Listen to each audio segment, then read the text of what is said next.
then pretty cool stuff. But for Alliance, I think this really shows how they approach kind of identifying their weaknesses with the heroes that they kind of swapped out, right? Like when Tundra continues to pick the same, Alliance had to kind of showcase, okay, what was the reason why? So for example, Hanskin now playing the Ogre, you're playing with this Wraith King, you're a hero that naturally has high armor. Why did Tundra dominate that off lane? It's because they had Lil Shredder on the Snapfire with this Doom getting cookied on top, just trying to battle down and beat down the safe lane. So this Ogre should be able to absorb the aggression of this dual lane. Wraith King might farm more. Okay. You then look towards this Weaver 4. The big fights from Tundra, they were dominating. But that's because they had no save on Alliance. So now you have this Weaver who can go maybe for like a Solar Crest to enable the Wraith King in the fight. And then you have this Ags eventually to then reset from the Chrono or even like a Doom situation. It can prop up your Lina to take a bigger fight or to prop your Wraith King to take a bigger fight. So I can see why Alliance has kind of shifted the supports to stronger lane with Ogre, stronger teamfight presence with the Weaver. But again, this is the type of lineup that can fall flat if Tundra hit that stride and get that ball rolling. But I can see why Alliance has shifted in this direction. It's just, can they execute it within the laning phase to give themselves entry to the game? All right, well, let's see indeed if Alliance can just have a bit of a better game than that game one, which was rather rough, really, after the sort of opening laning segment. Tundra just turning up the heat, 9 popping off. See if they can keep a bit of a better handle on what this Spirit's going to be able to do pretty early off the back of the laning stage. Yeah, and the key thing here, once again, is Supreme is playing a hero that should be able to beat an Earth Spirit in mid lane. Shadow Fiend had raises, Lina then has the wave clear. And also Lina is a hero that when Earth Spirit does eventually want to rotate out, can instantly start chipping away at that tower with the Fiery Soul stack. So Tundra needs to really be careful how they play this mid lane, because if they lose this tower early on, it could open up Alliance to make these earlier smoke moves, because they defended that for quite some time in the previous game. And some good sort of strengths of the support Weaver against this lineup of Tundra this time around? Yeah, for sure. The Weaver, again, you have kind of 2-3 item options. You often go for like an early Urn. You either complete the Vessel, you can go Urn into just a Solar Crest to keep pushing that fight, or you can then eventually kind of get the Ags into the mix. And of course, just to clarify, the Aghanims on Weaver, it allows time lapse to be cast on allies, resetting their HP after 4 seconds or so. So it is very good against the type of lineup that Tundra has, which isn't big burst damage. It's kind of slow and steady team fight where they completely dominate you within a 10-second window. But if Weaver kind of gets into the mix and resets the Lina, for example, it could offset Tundra where suddenly Wraith King reinitiates. And you see here the strength of Ogre. He's a big boy. He just needs to get up in the lane, spam his spells. And I love the fact that, you know, the panel mentioned Bloodlust, but Bloodlust is a spell which is like kind of your mid-game thing. Right now in laning phase, you need your Ignite, you need your Fire Blast, just to try and get some aggression going in that safe lane. Mid lane. 14 for 2 against the 9 for 0, so it's as expected. Supreme getting a good lead, but 9? Is he gonna? Of course he doesn't have roll. Is he gonna make the same play as the previous game? Yeah, but of course he used the roll to get this rune, so it won't work out. And Hanskin doing the old classic, kill yourself to a tower, which is better than killing yourself to neutral creeps, because if you die to neutral creeps, it's obviously a longer respawn time. And because none of Die had hit him within the last like 15 seconds, the kill was just evenly distributed gold to everyone rather than the kill going to one. Another courier here for Aramis. Good little ward there. Of course, Aramis, deep observer ward that allows him just to always get the courier kills, because Germinate does affect couriers, therefore, you know, pretty easy to get the courier snipes. It's going to limit some of the backup that Skeeter has coming from in this top lane. I mean, did have some tangos on that, and yeah, that was a sort of a fresh stack. So Skeeter is going to be caught pretty low on the regen here in the lane, whilst his courier's down. Brought out. And caught out by the spear, but not quite enough damage upon Aramis to get the kill done. And Fado himself still having some tangos to pass over to Skeeter to keep the Void healthy in this laning stage. Yeah, I love the fact that 9 really puts emphasis on rune control. Like, of course, before you have supports coming in, but he's always going for the rune that they're trying to go for. Take away his enemy bounty, because if Hanskin didn't aggressively take the bounty rune, he'd have had this bounty plus 2 charges, reset, farm mid-wave, then get his own bounty. So I really like the fact that 9 is just heads up, keeping an eye on the clock, always making sure he can play for those runes. Because when you're in a matchup that isn't so great for you, you need to have that regen to exist. And Snake King, It's going to be fine. Should be fine, yeah. Oh, especially with this ice armor, yeah. Guys, this is proving to be really nice in this lane. I mean, we see Alliance get pretty close to threatening Snaking's life, but Tundra between the two of them, 33 and Snaking, both covering each other's backs. See top lane, Spear. Not going to quite catch on to Fada. It doesn't matter, though. Aramis is able to chase him with the Sakuchi and get that first blood here for Alliance. Yeah, you have to respect the amount of damage that Weaver and Mars can do. I think people go, it's only a Weaver, what can you really do? But when you have the Swarm for the next engagement, this was only Sakuchi and Germinate, but yeah, it is so much damage. If you ever step kind of out of that tree line, you can easily go down. So here now has his pack of tangos from the courier that died earlier. But very much just trying to get whatever they can in this top lane. They're not, like, this isn't going to be a Gyrocopter who's just farming free kills. It's going to be very much the he will die a couple of times, so Void doesn't have to die. That's the type of lane Alliance is now kind of created in this top lane. Ooh, a lot of damage here, but he does have a salve, so not the end of the day for Aramis. More than happy to tank a bit of mana there from Fada. So the nice thing there from that roll from 9, he was timing it with the creep wave dying from the tower as well. So then when he connects on the roll, the creep should die and bang, Lina on the tower getting hit. We get to see that aggression once again from Snapfire and Doom. The cookie into Lil Shredder, like Nico baby, even though he has the helm of Iron Will, you feel so squishy. Yeah, consistently just being pushed right back out of the lane. I mean, both carries feeling a very similar level of heat right now. 21-7 against the 21-1. And this will be a completely different game for the Wraith King. Previously, he went for Armlet into a Radiance. This is going to be a game where he has to go for that Blink Dagger. Like, Alliance doesn't have multiple forms of initiation now. The Lina will be some bots BKB style mid. Mars will be some Armlet Blink style hero. Seeing the river. Supreme is going to turn with the combo onto Snaking, but with the stick charges, Snaking, he's going to be fine. He's going to try and dance his way with the Illusion Rune, but the Magnetize keeps going. Supreme goes down, and Hansken, I don't know if he's going to be able to get any help here. Aramis is looking over towards the mid, goes in for the dive kill onto Snaking. We'll be able to find something here for Alliance, but all in all, they try and bring the action to 9, and 9, he's more than happy to take it with the backup of Snaking.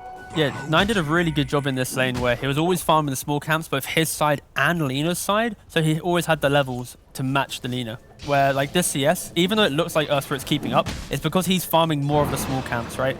And it just gives 9 that kill threat when Lina, in the river, probably shouldn't be there, but again, Tundra instantly capitalize on that, bring in the support and punish. And Alliance, they're bringing sort of three heroes around this mid lane. Does mean that Nico Baby's left on his own down bottom as they get the kill. Alliance, they try and poke in onto 9, but a quick roll underneath the tier 2 will get him out of harm's way.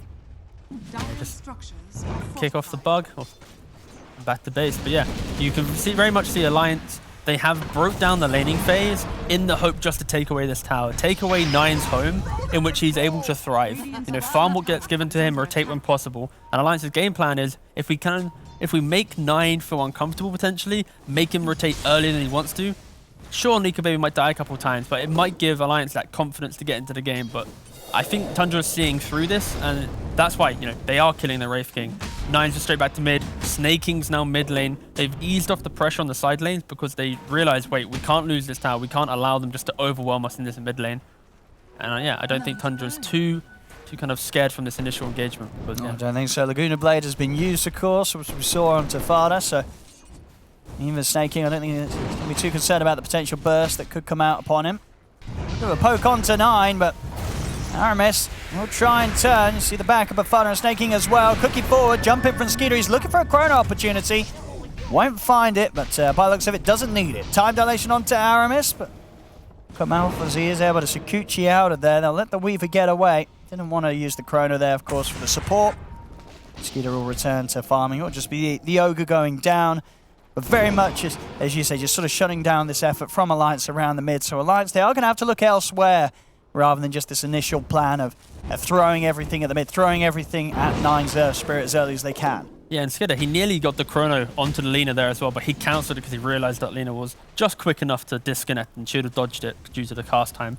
And yeah, just straight back to farming. But you know, it's now on Alliance. I think from that previous game, again, like they're playing into the exact same lineup. They should know kind of the beats that Tundra's going to be hitting. It's this drum, Solar Crest type Snapfire, a Veil Gyrocopter, this ability to play with 9. I think Alliance, they need to have the bodies in the right place to tank up that initiation and then try and look for that punishment. Utilize that Mars Arena in the right place at the right time. Try and protect your Lina farming here. But unfortunately, they're not here. And they're not. Supreme on his own, feeling safe in the triangle, but was not safe one bit at all. Top lane, quick use of the ult here, Chrono and the kisses, Leslau, no chance for him. It's Tundra starting to step up the action again here early on, 9.5 minutes in, they're getting the kills. I'd love to check the first game because we saw that exact play of Lelis hitting tower into Chrono Mortimer Kisses, but in game 1, Shadow Fiend was there. And I think it was around 9 to 10 minutes. So yeah, Tundra really just kind of mimicking their game plan from that previous game. And right now for Alliance, it feels like they need to shift, like the Ogre needs to just get in front, you know? If Ogre dies to an Earth Spirit roll plus 2 supports, Lina's farming, Wraith King's farming. Because right now for Alliance, it's the bot's BKB on Alina. It's an Armlet Blink +1 on the Wraith King. It's a Blink on the Mars. That's their big timing to try and punish the cooldown of Tundra. Until then, it's kind of wait, or even smoke up and try and look for a pickoff, but they're not doing that. So yeah, very much Tundra still setting the pace of the game, enabling 9 just for protecting this mid tower. And now you see Alliance, they feel that pressure a little bit because they're congregating around mid once again, using that catapult wave, trying to break down the map a little bit. On top, 33 just comes in, drops down the Doom onto Leslau, he's gone. See them trying to take this mid tower, but 9, he's in with the setup, gets the 2 of them with the Magnetize. Supreme's got to back off, there's no chance for Hansken. Oh, will they get denied? Oh, Aramis. Cheeky, comes on in. At least they were get a bit of a benefit there for Alliance. Although the kills really adding up here for Tundra. It's Alliance, even when they do get the objectives, taking heavy casualties. Yeah, and this is the key thing here. They've been able to actually take this mid tower, and they should be able to now, from this point, smoke up and make an active play. Of course, Lina, Wraith King, these heroes, they don't want to be in any of these early engagements. But you see Ogre, 3 points Ignite. If he gets, obviously, to that cheeky little level 6, that does a lot of damage. Like, jokes aside, Ignite is pretty devastating. If you then have, you know, some heroes to actually kill with it, Mars Weaver. But I'd love to see Alliance try and be a little bit proactive in this game. Don't, like, always just wait for the Chrono, you know. Like, right now, it's not available. Doom's not available. Try and make some moves. Break down this map a little bit more. Allow Nika Baby to flash farm. Like, this guy is an incredible farmer. So play us 4, enable him to be off by himself, and then when he's ready, then you can try and take control of the game yourself. And they are trying to do that right now. With this mid play, now moving to top, Alliance is being a little bit more proactive than they were in the previous game. And you can see that in the net worth difference as well, keeping it very close. Despite the kills, we'll see TP's coming in. Leslau looking for the setup. Will manage to catch out Fada. But the arena does get the cooldown off though, Fada, and the kisses are coming in. So whilst they might have killed the gyro, and will lose Leslau for it. So if they can get snaking as well. Aramis, let's be a bit cautious here to the damage of the little shredder there from snaking. The 9's coming. There you go, rolling in. He's found the angle. In he goes, catches out Hansken at the same time. Skeeter casually drops the Chrono onto Supreme. Kills across the board here for Tundra. Aramis hiding in the trees. Oh, he saw him. He got hit by 9 knows he's around. He sees him. And he lands it straight away. Silence comes down upon him. Tundra getting kills all across the board, and that'll be the tier 1 going into their hands as well. I think this is such a scary timing because Doom, he's 1 component away from BKB. 9 is 1 component away from BKB. Snapfire's hit the Solar Crest. Like, Tundra is hitting a 14-15 minute timing of double BKB, Solar Crest. Yeah, you can ignore Skidder. He's just farming. He's just a carry. A drum now on Gyrocopter. Like, they have all itemized for this. We will win these bigger early fights where Alliance, if you look at, like, their cores, for example, like, look at the Lina. She's got a bot. She's got a Shadow Blade. Like, I don't think when these BKBs come out, like, the Shadow Blade versus BKB matchup, it's not even an argument. It's the BKB will win because they have the lockdown as well. So right now, Alliance, they need to try and offset these BKBs by 1 or 2 minutes, give themselves some breathing room in this game, because Tundra, they're just kind of following the script of their draft once again. I'm going to try and turn for 9, but 9, he's got backup. Fada comes in with a cooldown. NicoBaby still trying to stay on top of the target of 9. Supreme will follow in onto Fada with the Laguna. The rest of the Tundra hiding in the trees. Skeeter, no chrono, of course, for 70 seconds, so not too interested in taking the fight now that they know that Alliance has turned up full force. Yeah, so you have Ogre trying to get himself his own medallion, eventually Solar Crest. And this will be maybe a nice moment where, if they are able to play this top area of the map, get a pick-off, they can move towards Roshan, using like Mars, Wraith King, Lina in conjunction with Bloodlust and a medallion. This Roshan will fall pretty easily. So it's on Alliance right now. They are playing this top side of the map in the hope to take a good fight against Tundra, break that, get Aegis. That'll bring them quite equal back into the game. And the idea of BKBs, they can eat through it with the raw HP of an Aegis and a Wraith King. So yeah, right now you see Alliance is playing the area in the hope to try and get this from them. Bonk. I think Gyro Rocket is probably one of the best sounds in the game. Dagon's really good, but I think the bonk of a Gyro Rocket is pretty up there. Gyro Rocket's pretty good. I'd say AMCS is pretty nice. What else has got a good sound? To clarify, I mean, Lina's Laguna Blade sounds pretty epic. You mean the Meatmer? Yeah, but the AMCSing, that's on like a range creep, right? You want to hear the mana burn, right? Yeah, exactly. Okay, sure, cool. the mana burn and the gold at the same time. That's the dream combo. Oh, the sound from when you get gold from stacks. When you carry state, that feels good. That's also good. I mean, just the gold sound in general, especially when you're playing Wraith King. You know, when you put those skeletons out and you just sort of hear money cropping out. You know, you're not even looking, but someone somewhere's dying to an angry horde of skeletons. It feels amazing. Absolute banger. Oh, wait, did I see that right? What we got? It's a Radiance on the Wraith King again. You weren't. I mean, you said yourself you didn't sort of expect to see it a second time round, but he's sticking with it. I mean, it very much is NicoBaby looking at this as I need to be the core that scales. BKB now complete on Doom. But the kisses coming in Supreme. He is definitely going down. Same to be said for Hans getting caught in the chrono. NicoBaby now left on his own. And yeah, there's no chance of running away from this one. He'll turn with a stun. He's got his second life, but Tundra, he'll have no trouble bringing him down 2 times. I want to say he's pretty speedy. And he can't run from this. I'll find him in the trees, trying his best to arm that toggle his way out, but with the bashes coming in, the kill is done. I guess, like, when we think about it, for Alliance, and how NicoBaby is reading this game, is if he goes Armlet Blink, he's really putting himself in the box of they have to find kills. And I think when the game isn't going their way this early on, if he goes for that Blink, he's kind of double downing on allowing Tundra to play that game. If the lanes went better, they had a couple kills, and you can ride the momentum of get kills, still farm with the skeletons, suddenly you have all the items you need, it's good. But I think right now NicoBaby has accepted that Tundra are the aggressors in this game. They're the ones setting every move, and if he goes for anything other than a Radiance in his mindset, he won't be able to scale as easily and get to that point where NicoBaby is, you know, a world-class carry because he has found farm that no one else can. But it does put Alliance in a difficult position because they have no one to play around, right? Like, if Mars wants to look for fights, but he needs his Lina, if Wraith King's not there, like, it is a little bit difficult right now for Alliance, just because they've missed the earlier windows where they could fight. But for sure, NicoBaby is just trying to wait to farm. Oh, that's loud. Trying to find the lead in with that Invis rune, but sentries are placed down. Tundra, we're aware. Starting to tip now as well. Fada tip, NicoBaby, Spitter tip, Lalas. This is potentially a rivalry forming. No, Na'Vi. I mean, we want to see a bit of sort of feistiness here between the teams at the start of the league.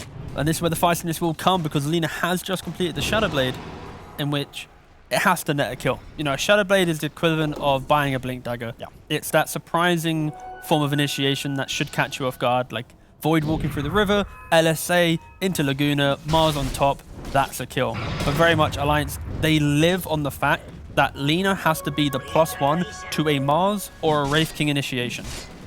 With Wraith King not going initiation, it means that Lina and Mars have to play together. Weaver and Ogre supports, they're not supports that naturally walk around the map and find kills.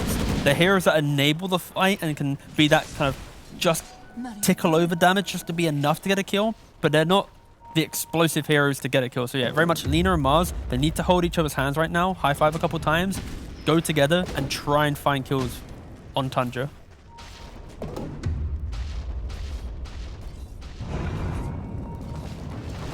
And after I say all that, it is pretty difficult because that's where it's got a BKB, Doom's got a BKB, and you kind of actually I think you can realistically kill Gyro, Void, and Snap if you catch them. You got to get that sort of instant catch, yeah.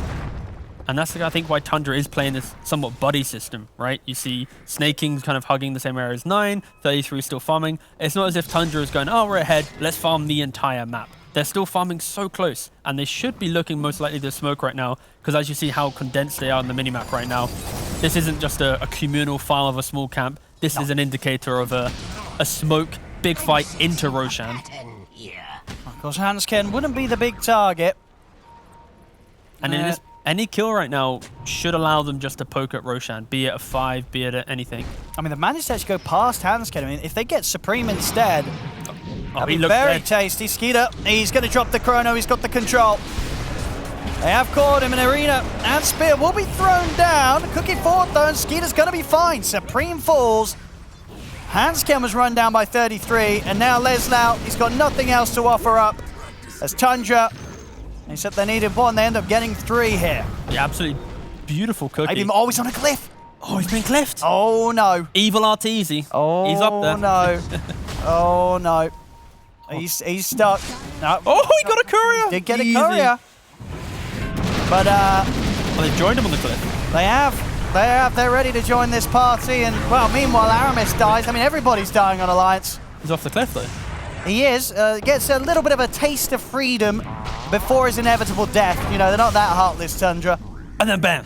And then have a final stroll. Are they going Roshan? Nah, guess not.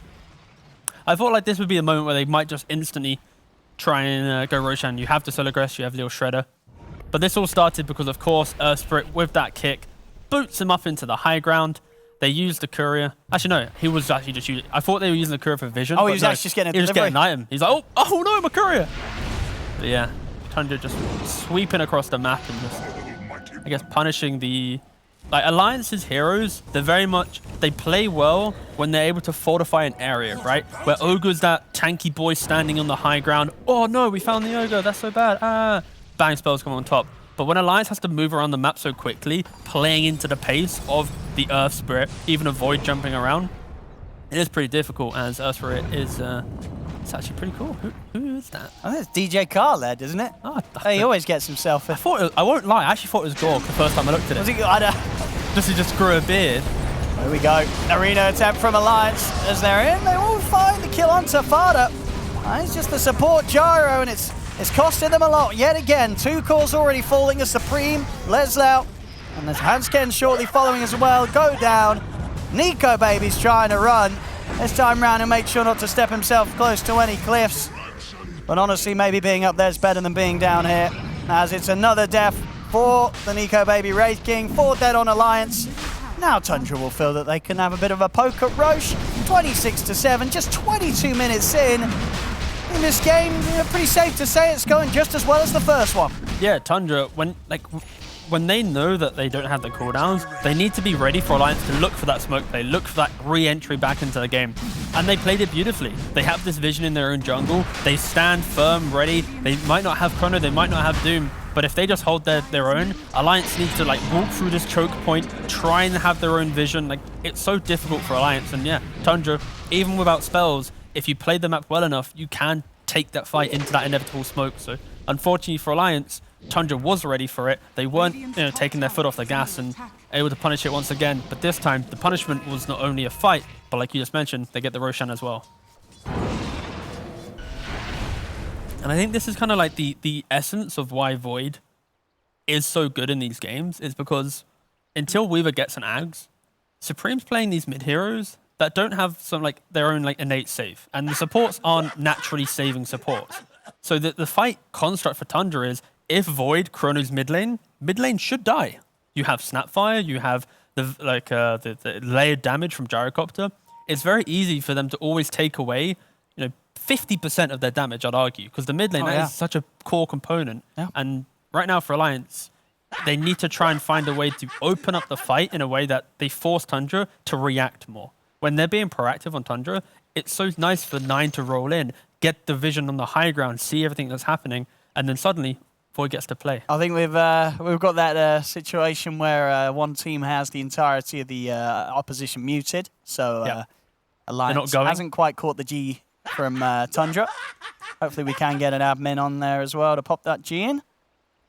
33's trying again, but as I think they do assume that he just typed 2 Gs. Alliance just won. There we go. Wait, I think these. Do you see those lines when you mute text chat of an opponent? I don't think you do see them. Nah, yeah, you do. When you text mute, you lose all voice lines. Yeah, you mute the voice lines as well. Correct. So Yeah. We are right now. We're going to need an admin to say something. Maybe the admin's muted as well. Let's hope not. There we go. There we go. Tundra is ready. JJ with the T-Tours and with the save. At least we know that JJ hasn't been muted by Alliance. We do. So congratulations, JJ. Absolutely, yeah. JJ. What a nice die. Rank 100 EU. Rank 1 observer though. Yeah. And there we go. Weaver and Hansken. They're gone. Yeah. Difficult situation, but again, Alliance losing supports, they're not going to be too upset with that, especially in this part of the map. Like right now, I think for Alliance, the best plays that they can make, especially into an Aegis, is offer up these supports in really weird, obscure parts of the map where suddenly Nika Baby's creeping up in the farm. Because as much as we make this game sound doom and gloom, it's simply because the value of net worth that Tundra has right now is translating into owning the map. Where Alliance, they're kind of investing into the future of their lineup, right? They're not playing for the moment, they're playing for some, let's go for that next Roshan. And like Wraith King and Lena, like they're doing pretty well on net worth. Like they are farmed. It's not as if they're not farming. It's just how do they put that together into a winnable fight? Sure. And this was sort of the similar position, because kind of gold-wise that they were in last game. Like Supreme and Nico Baby were holding on in farm themselves. Yes. Of course, just the overall picture was not quite in great of a shape.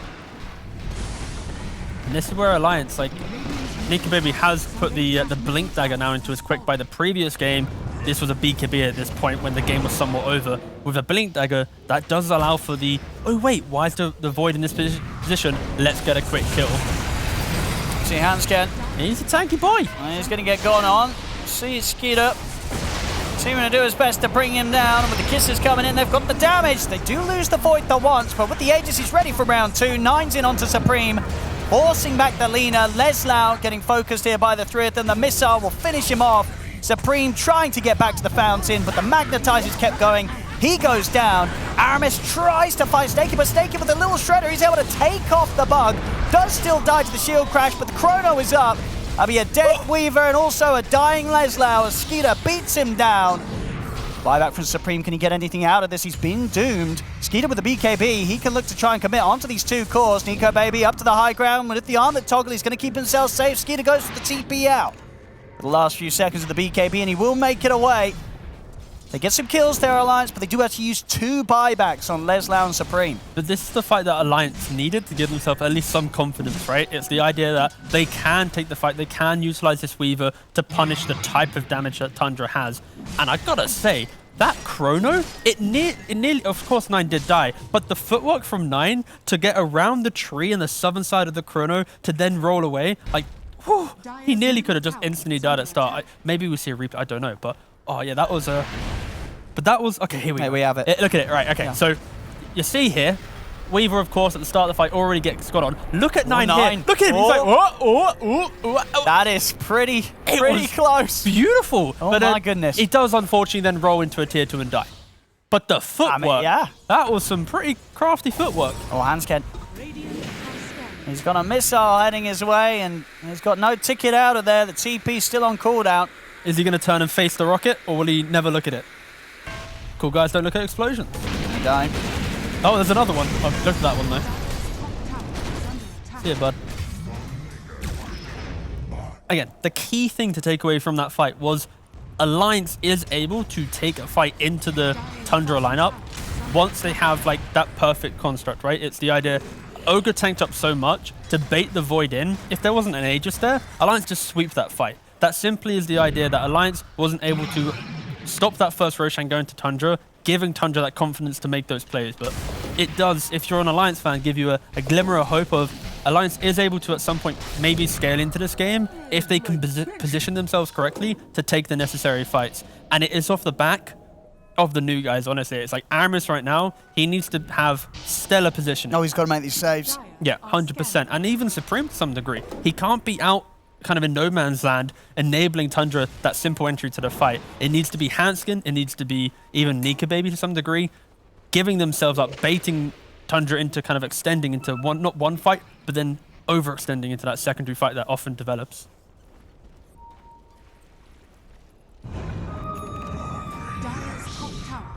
BK Marine at the ready, and Leslau is alone up here. He's got a blink available. Into the trees. They got anything to find him? They don't. Good read there from Leslau. Yeah, 33 didn't actually have the Shivas available to then scout out the tree line. He used it a little bit earlier. And yeah, you got Mars. He himself is now one component away from BKB. Lena is about to complete her BKB. And Wraith King surprise also BKB. So yeah, there we go. BKBs. That's 3 BKBs coming out from Alliance. And all the damage from Tundra, unless Void is right-clicking you, it isn't really physical. So if they're able to survive for a Doom and then utilize these BKBs accordingly, there's going to be some punch now in the Alliance fight. But again, it's all about vision, all about the initiation. Because if Tundra gets that clean initiation, Chrono on one, Doom on another, it doesn't matter if you have BKBs, you will be killed before they're truly effective. So, oh yeah, and Aramis dies. But again, like these deaths don't really matter too much. Sure, because he's got his Iron, he's got his Ags, right? Exactly. And he can do his job in the team. Yeah, and it's so far on the bottom side of the map that Tundra now needs to spend 20 seconds running to the other side, which again, if they didn't run like this, it is worth. But the fact that they're already here, they are punishing this death through then taking away the triangle. But Alliance farmed it quick enough that worst case scenario, Hanskin dies here. But they're going to be happy with this. They're looking at their triple BKB timing. They're not caring about Ogre getting a Shadow Amulet or the Weaver getting anything else. So yeah, right now Alliance is really kind of playing like the please just die for some farm. That's currently what they're doing. But they can't do it now because Roshan, I believe, is up within the next minute. Now full Skadi done on Skeeter as well. I'll have someone to work through those BKBs. Boom. For sure, yeah. With the BKB Wraith King, Nico Baby's going to have an easier time of finding his targets. And we saw, of course, in that last fight that they had around their own triangle with the buybacks coming into play.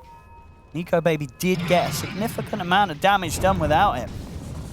But with it, that duration will provide a fair few seconds where Tundra's got to be careful about how they do keep their distance from the Wraith King.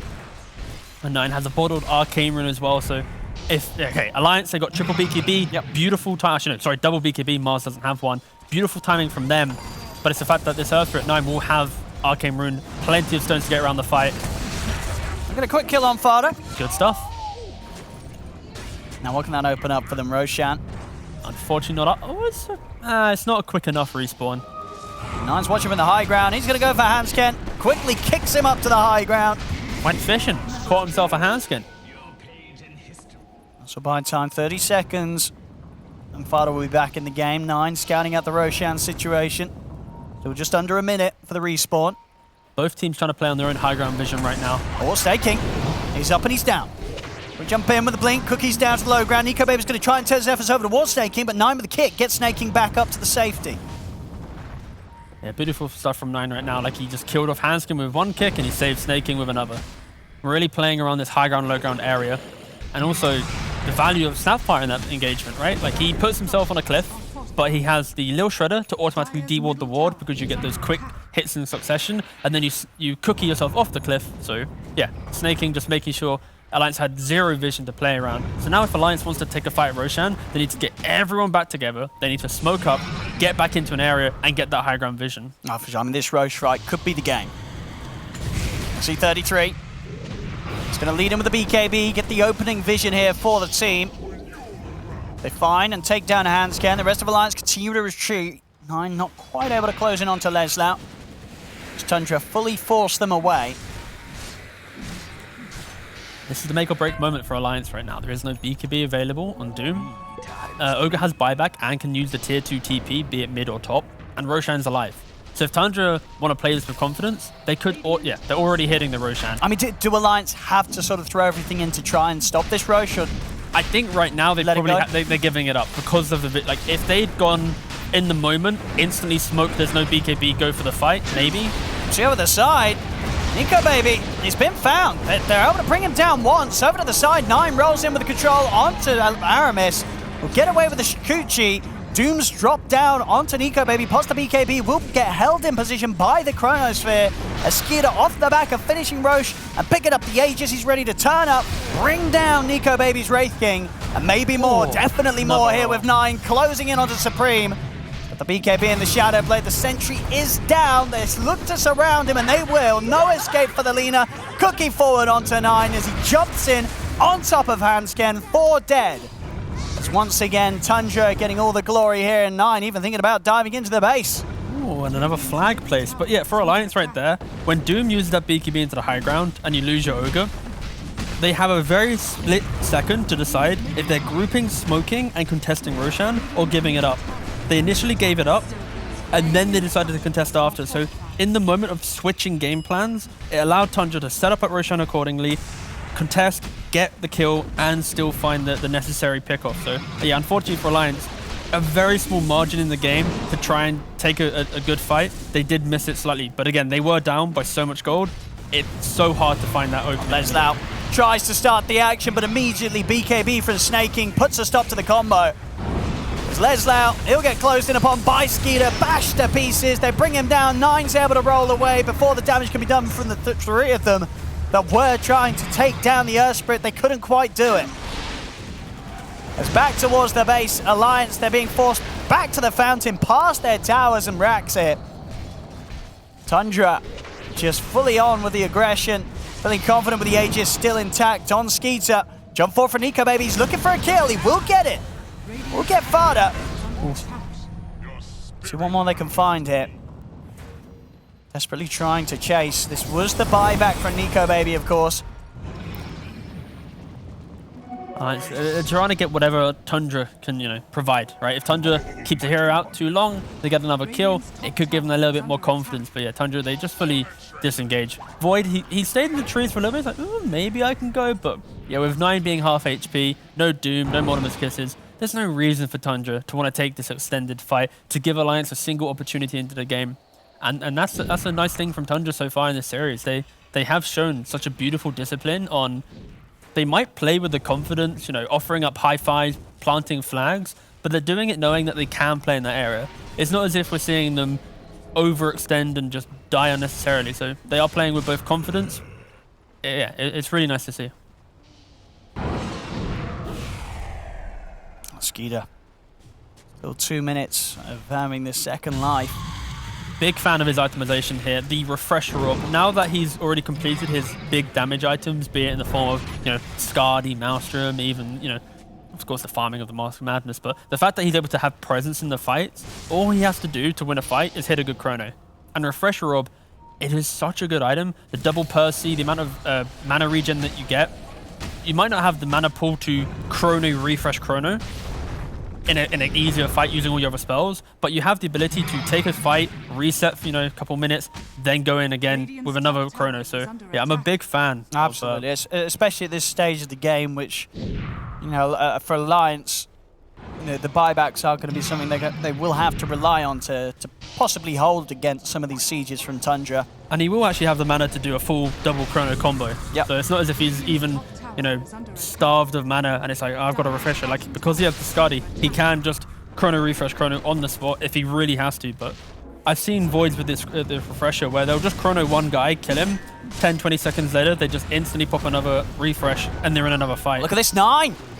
He's able to get a good distance there on Nico Baby, kicking him away from the rest of his team. Will force out the BKB. 9, also with his own BKB, wanting to get back in on top of Alliance. Alliance, they'll quickly look to split. So Hanscan will be the sacrificial lamb here. Torn apart by Tundra as the rest of Alliance scramble their way back to base. Just all over them. And I love Earth Spirit Axe. I think this is such a cool concept in the fact that you can turn someone to stone and kick them, and the kick is so far. Like if you're able to get into the enemy base, it's a fail-safe Magnus Skewer. You know, it's the same thing. And we saw how good Magnus Skewer was at TI. If you can find other heroes to be able to do it, like anyone that reposition in Dota is conceptually a broken hero. Like Batrider, the reason why he's always been so good is BKB piercing lasso drag the enemy out of base. And yeah, I love the fact that in games on Earththreat you can get to this point where you have this kind of, you're out of position. Yeah, boop, you're further out of position. Lovely one as well there for him to find that timeless relic. Radiant's top tower has fallen. Now for Tundra, they're just going to be able to play up in Alliance's face, keep moving from top to bottom, play on the vision that they have and make sure that they can't leave their base, extend this lead even further, and potentially for them, unless Alliance give them that free pick-off, they'll probably be just farming up into next Roshan, then going into end the game, because Tundra isn't a team that just suddenly, you know, dives tier 4s in the hope to kill him in their fountain, right? Like, they will still play pretty calculated with their confidence.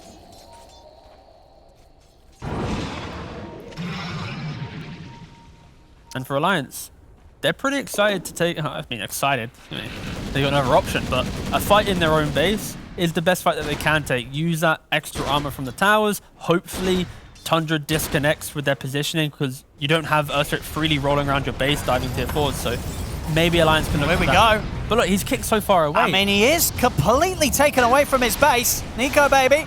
It will get time-lapse back to safety, but now the Chrono's down onto Aramis only, though. So Weaver gone. See one more they can find. There's the second one, and it's a solid. That's Getting a both beauty. Supreme and Nico, baby. The double Chronos coming in big there from Skeeter. The arena will come into play, but Supreme, he's out for 100. He cannot buy back. Two supports will, however. Hansken and Aramis returning to the action as they do take down 9. Tundra, they know they've still got the numbers. They're back in. 33 pops the refresher. The second Doom down onto Nico, baby, as Nico, baby will try and walk back to high ground. But with Reincarnate on cooldown, he is out for good, dead for 2 minutes. GG, it's called. As Tundra, they get to play the same draft 2 times, it back-to-back here in this series. And honestly, it looks